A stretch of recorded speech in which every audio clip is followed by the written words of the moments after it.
Takbo ang apoy nang masyadong malapit.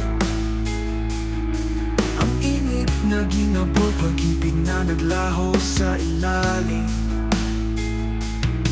Akala ko'y ibigin ko na ang alaala sa nakaraan.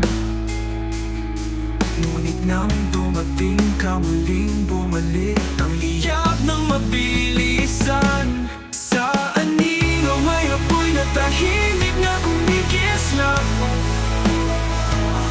Iguguhit ko ang maka kung saan hindi maabot ng liwanag. Naramdaman ko na ang init nito dati. Ngayon babantayan ko ang apoy, hindi na ikukonsente.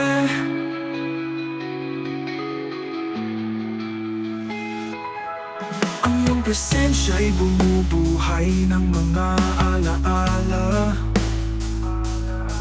Awit na matagal nang hindi inaawit at inakala.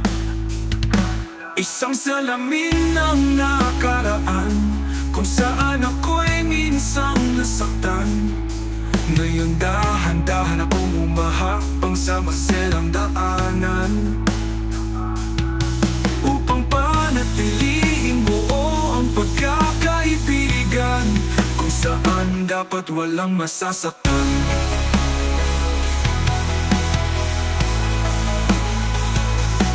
Sa anino may apoy na tahimik na kumikislap. Iguguhit ko ang marka kung saan hindi maabot ng liwanag. Naramdaman ko na ang init nito dati. Ngayon babantayan ko ang apoy, hindi na ikukonsente. Ang nakaraan ay bulong ng mga lihim at sakit ng alaala. Tahimik na apoy kung saan ang pag-ibig ay nasawi at nawala. Ngunit sa dapit hapon na ito, natagpuan ko ang aking daan.